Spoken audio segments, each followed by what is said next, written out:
Eu acho que, sem dúvida, esse grupo de presidentes fez algumas mudanças importantes, mas acho que eles vão ter muito problema, mas não porque eles estão fazendo errado, então vão ter muito problema porque há uma reação do mercado contra esse tipo de ação.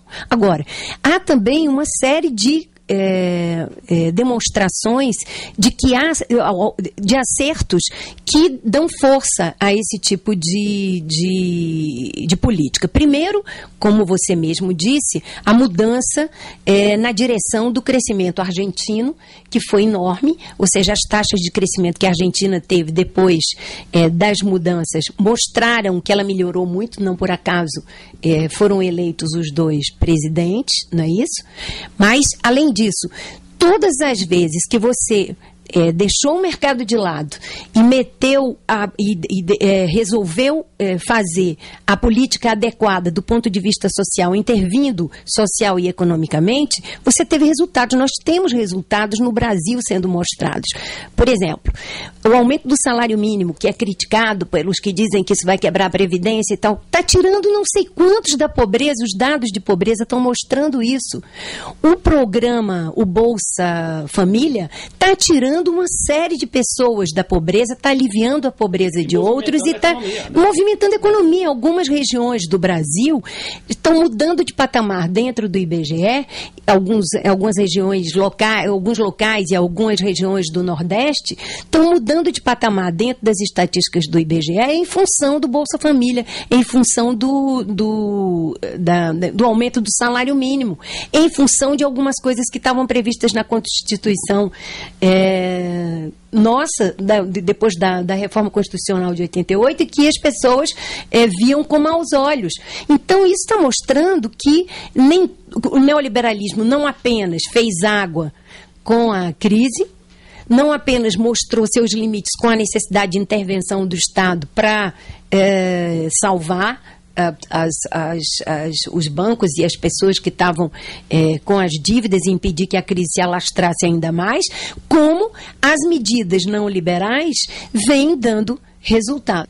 Bom, de qualquer maneira, a gente vê algum progresso, né, nesses países, inclusive no Brasil mesmo. A nossa política externa, por exemplo, eu atribuo isso, não sei qual é o ponto de vista da senhora, a posição do presidente da República em viajar pelo mundo inteiro, fazer várias reuniões, e tanto é que o nosso mercado, nós estamos hoje com uma presença internacional como nunca tivemos anteriormente, né?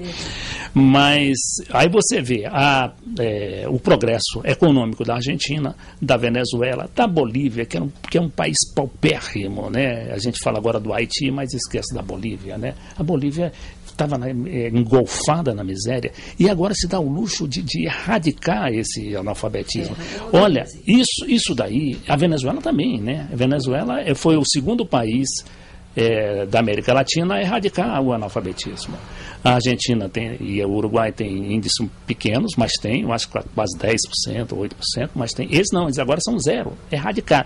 Agora, para erradicar o analfabetismo, é uma campanha de amplitude nacional que lá, só na Bolívia, por exemplo, compreendeu quase 28 ou foi 30 milhões de dólares, mas bem gastos, né?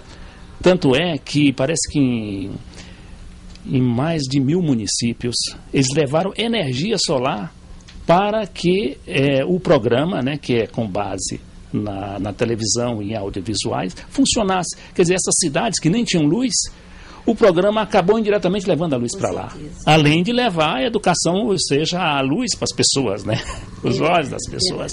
Bom, de qualquer maneira, eu acho, professora, que isso é um progresso e vai ser difícil mudar essa realidade, qualquer que seja o poder, digamos, demoníaco desse mercado, né? É verdade. Não, com certeza, esses ganhos, eles vão ficar independentes das pressões que eu acho que vão até surgir. Mas é preciso que as pessoas percebam que há uma pressão do mercado para mostrar as coisas como se fossem sempre desastres, quando na verdade não são.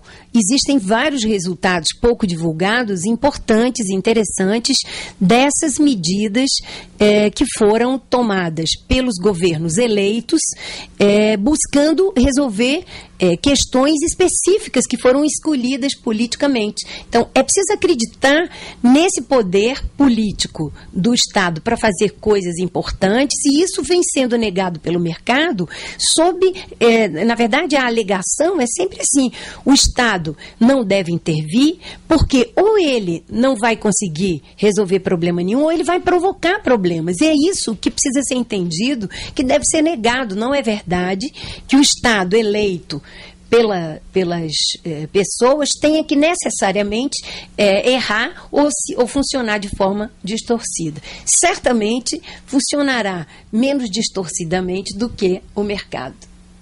Também, só para finalizar, a gente vê também que esses governos todos, né, que estão sendo modificados, reformulados, né, governos e modelos econômicos, né, porque todos eles garantiram manter o atual modelo econômico, mas estão mudando de qualquer maneira, né. Eu vi outro dia no noticiário que o presidente Chaves, por exemplo, pegou 8 bilhões de dólares das reservas e colocou lá para promover seus programas sociais e econômicos, e ninguém chiou, né. Com a Argentina, quer dizer, o pessoal ainda não está muito, quer dizer, as pressões continuam muito fortes, né? Mas a presidente, ela já, em outras ocasiões, ela conseguiu superar esse problema pela força popular que ela tem e da imposição que é o programa nacional da presidente da Argentina. Veja só, essa questão das reservas, eu queria só, para fechar, dizer o seguinte. Uma das alegações, quando queria se liberalizar o câmbio, porque, veja, se liberalizou tudo. Se liberalizou a balança comercial, as importações, as exportações, o movimento de capitais, e se liberalizou o câmbio. Isso é o liberalismo na prática, não é isso? Quando se propunha a liberalização do câmbio, se dizia assim, olha, o câmbio fixo ou o câmbio administrado precisa de muita reserva para que possa se jogar e segurar o câmbio. O câmbio flutuante não precisa de muita reserva.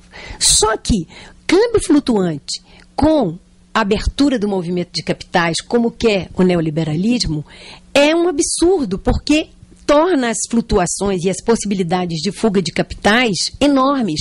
Então, hoje se precisa manter mais reserva ainda, com medo de uma eventual fuga.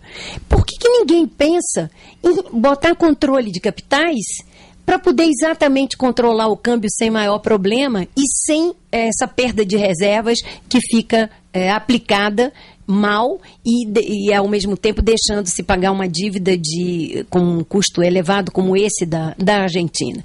Muito mais simples para se proteger dessas saídas bruscas de capital é colocar controle de capital, controle regulamentar, controle legal. Não se faz isso porque, de novo, se quer o Estado fora da economia e não intervindo dentro do que é necessário para se conseguir os objetivos específicos de cada país.